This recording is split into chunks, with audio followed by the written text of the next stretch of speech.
السلام عليكم، انا محمد مصطفى مستشار عقاري في دبي، والنهارده جاي اكلمك من قلب الموتور سيتي. هنطلع نشوفها دلوقتي وتشوف ايه هي الموتور سيتي. الموتور سيتي اللي جاي فيها مشروع بنغاطي الجديد، بنغاطي سكاي تيرسس. طبعا المشروع قدام شويه وهنعدي ونخش عليه. المشروع ممتاز جدا.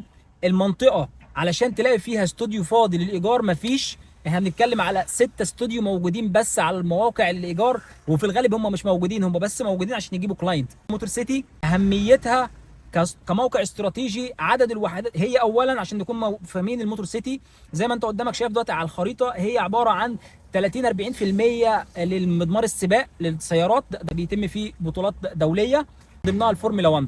40% من البيوت جاهزه سواء فيلل او شقق سكنيه، في 20% او 30% بس من الاراضي اللي باقيه هي اللي عشان تتعمر.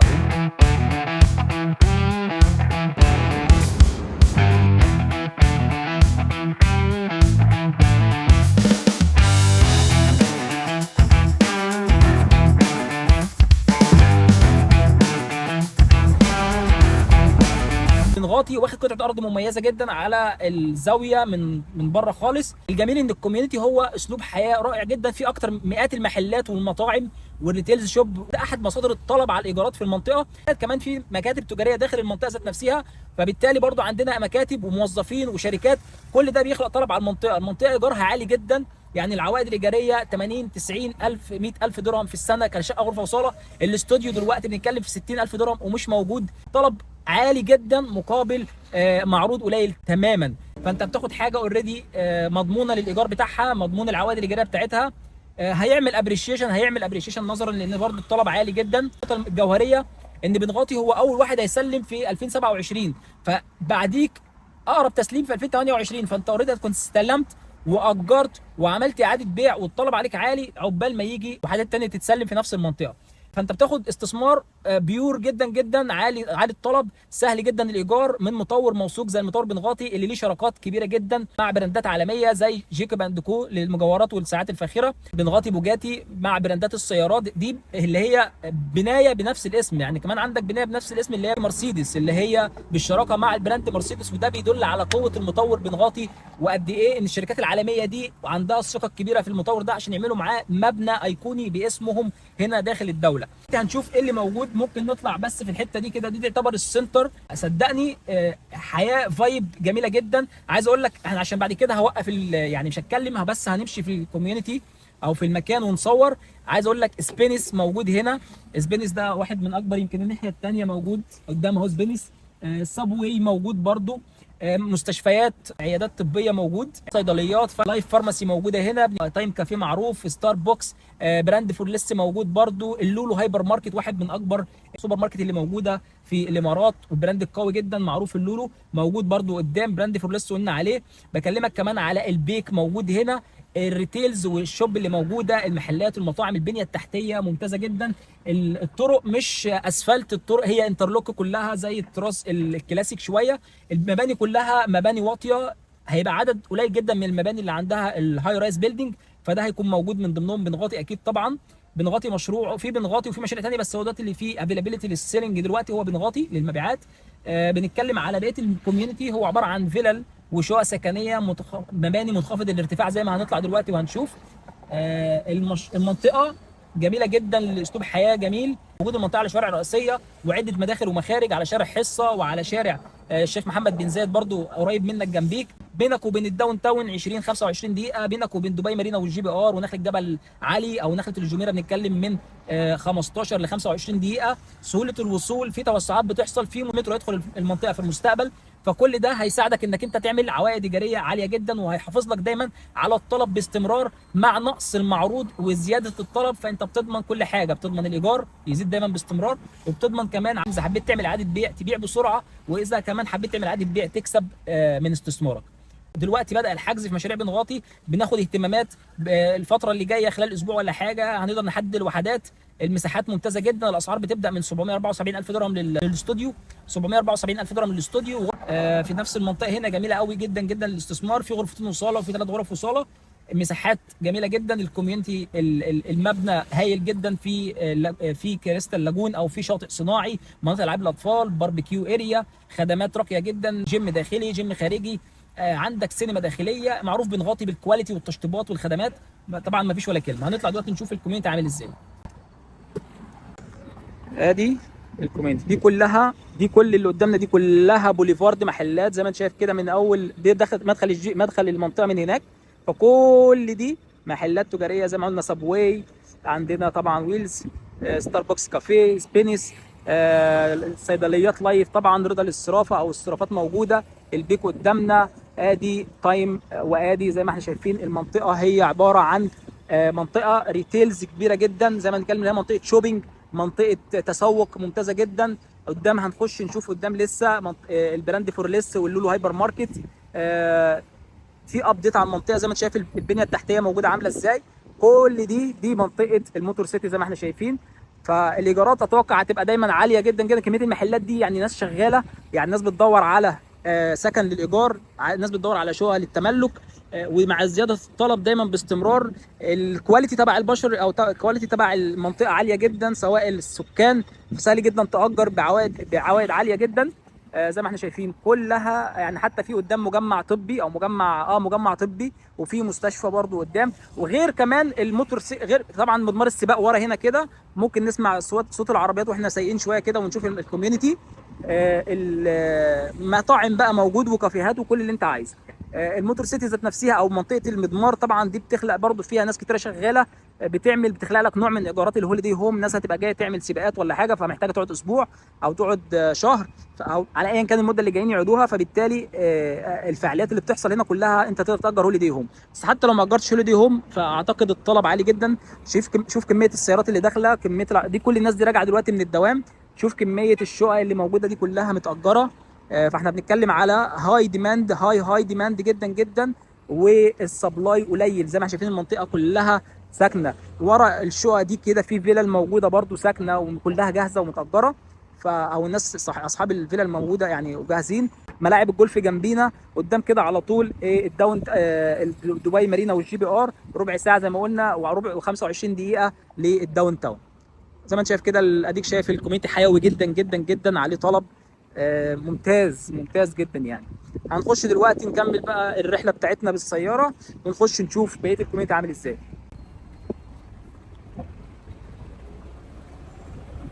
حتى كمان البنوك موجوده، يعني في بنك العربي الافريقي موجود قدام. وده ان دل ان الطلب يعني او الكثافه السكانيه عاليه جدا جدا في المنطقه. صيدليات لايف، البيك، سوشي ارت. شوف ده اللايف ستايل اللي موجود يعني. دي المحلات طبعا، البراندات دي بتدل على حاجات كتير يعني.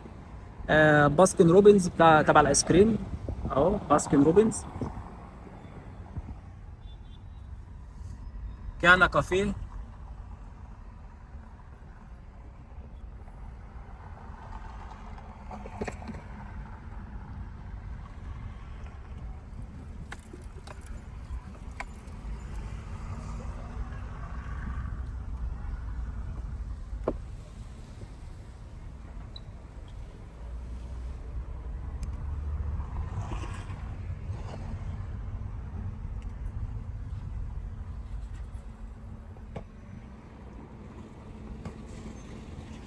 الصفدي، مطعم الصفدي العراقي ده طبعا لبناني، لابس الصفدي اللبناني معلش.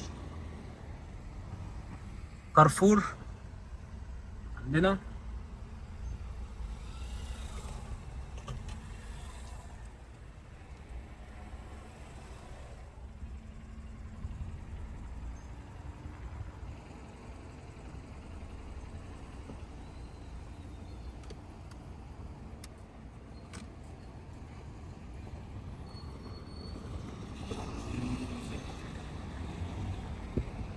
ادي برايم ميديكال سنتر برضو موجود معانا.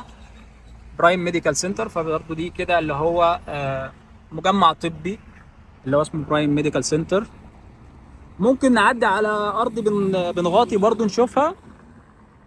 وانا عايز اقول برضو حقيقه عن ارض بنغاطي. وارض بنغاطي زي ما هنروح هناك هنلاقيها هي باركنج، ارض باركنج للسيارات، نظرا لان مفيش اراضي كمان تتعمر فخدوها من اراضي الباركنج، وهتبقى مبنى. طبعا هيبقى فيه اطلالات على الجي في سي، واطلالات على ابراج على ارجان. تمام. فكل ده دي الاطلالات، واطلالات على الخدمات، واطلالات على المبنى اللي قدامنا، مبنى تجاري. زي ما قلت كده برضو المكان، يعني المبنى الطويل اللي قدام ده مبنى تجاري اللي هو كله مكاتب. يعني زائد كمان المكاتب دي بتخلق طلب اعلى على الكوميونتي.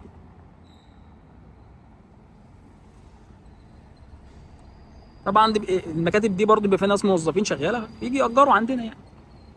وادي عندنا كل شيء زي ما احنا شايفين. دي شكل ده السنتر، ده المدخل الرئيسي. بعد كده بتتفرع يمين وشمال كلها كوميونتي. يمين مفيش كوميونتي، يعني يمين كده هي محلات وبعدها مدمار السباق. كده يمين محلات دي وبعدها مدمار السباق، ورانا كده مدمار السباق. اللي على الشمال في بعد كده وراك بعد المحلات دي في شوارع شمال، اللي هي داخل تدخل شمال تنزل بقى على فيلا الكوميونتي وشقق سكنيه، اللي هي الحاجات اللي كانت مبنيه من زمان بقى يعني. ماشي، دي البوابه، بس نعدي بوابه في الباركنج. ثانكس. شوف الدنيا بقى.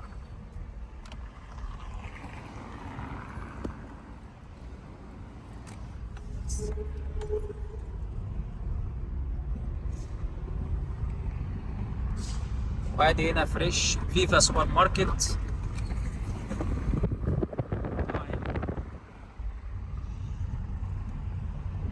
استرا فارماسي.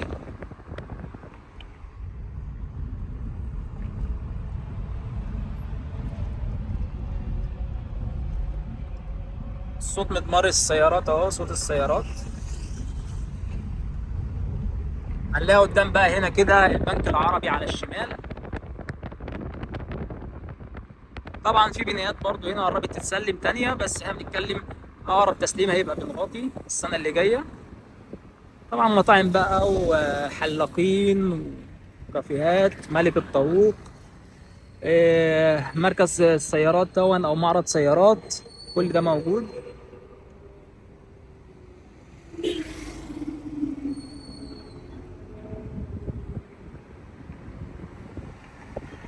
يعني المباني اللي على اليمين ده برضو مشروع بس متبايع وهيتسلم كمان 3 سنين.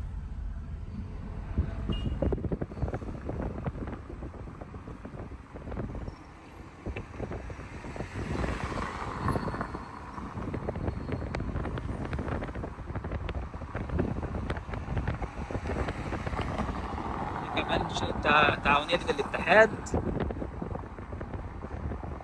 سينا. مول تجاري، ده مول، ده برضو ده مدخل المول. تمام. زي ما انتم شايفين اللولو قدام كده.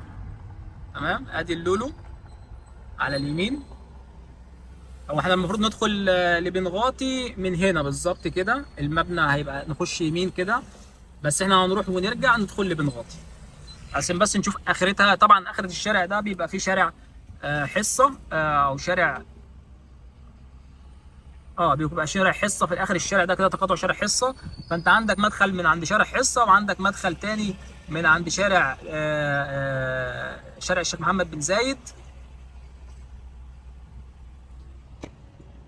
طبعا اللي ورا ده كده كلها شو فيلل. ورا السور ده كده كله ده تحت كده فيلل.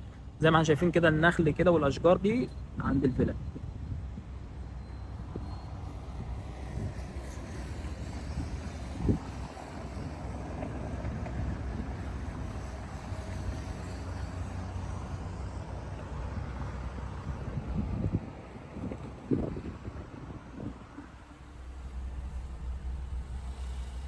كمية موتوسيكلات الطلبات اللي طالعة من هنا كتيرة جدا، نظرا لان المحلات كتيرة يعني.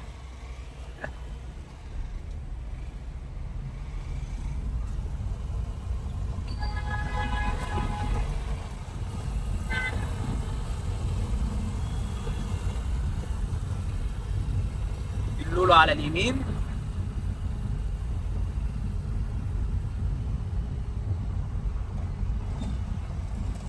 براند فورليس على اليسار اهو.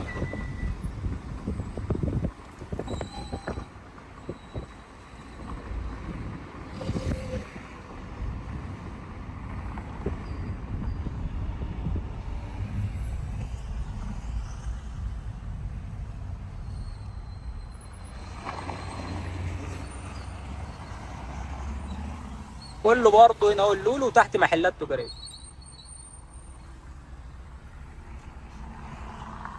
ويتروس برضو قدام. طبعا الشارع ده كده اخره بيبقى فيه شارع حصه.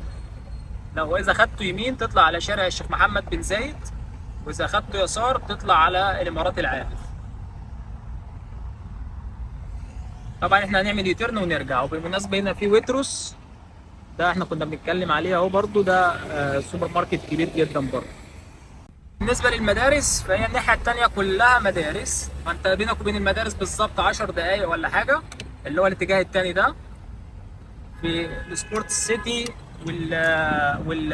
سبورت سيتي واستوديو سيتي، كلها مدارس. كده احنا لفينا وراجعين تاني. تمام، رايحين على مشروع بن غاطي، طبعا هنخش له يسار.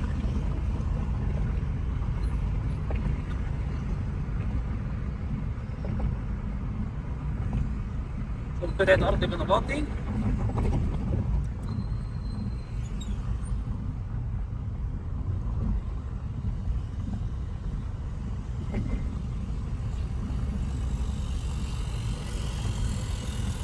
برضه المبنى ده كله اللي قدامنا ده مكاتب، كل المبنى ده مكاتب، كل دي مكاتب. وانت الارض بتاعتك هتبقى ورا كده، والمبنى اللي في الوش ده برضه كله مكاتب. وادي دي هيلث كوميونتي كير سنتر، دي هيلث كوميونتي كير سنتر، دي برضه مجمع طبي. هنخش شمال كده، بعد كده نخش شمال نوصل لايه لمشروع بن غاطي. لو احنا شايفين من هنا كده ده مشروع برضو بن غاطي، اللي هو اللي عامل زي السيركل ده بن غاطي برضو، الدايره دي بس في الجي في سي. طبعا الناحيه الثانيه قدامنا الجي في سي، وقدامنا برضو ارجان، اطلالات جي في سي واطلالات على ارجان.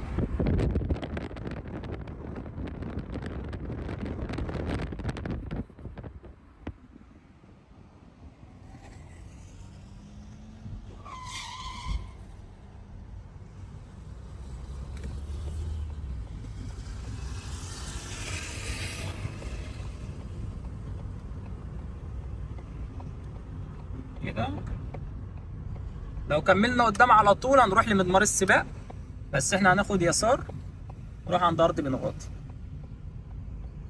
ارض بن غاطي هي الباركن اللي على اليسار ده، باركن السيارات ده هيتشال. تمام، وهيطلع مكانه مشروع بن غاطي.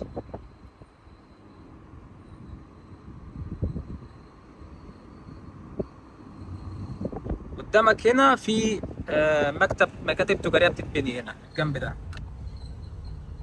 الشارع بيبقى في وشك اللولو عموما يعني. نلف كده احنا ونرجع.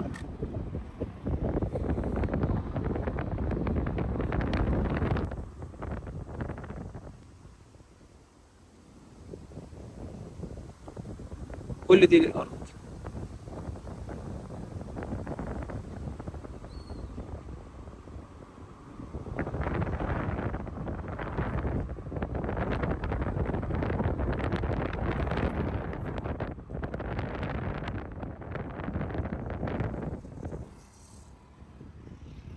تاني وكده المخرج، ودي وصلنا المخرج. بقى كده تاخد يمين تنزل على شارع حصة، تاخد يسار برضه تنزل على شارع مخرج تاني، وتبقى داخل الكوميونتي.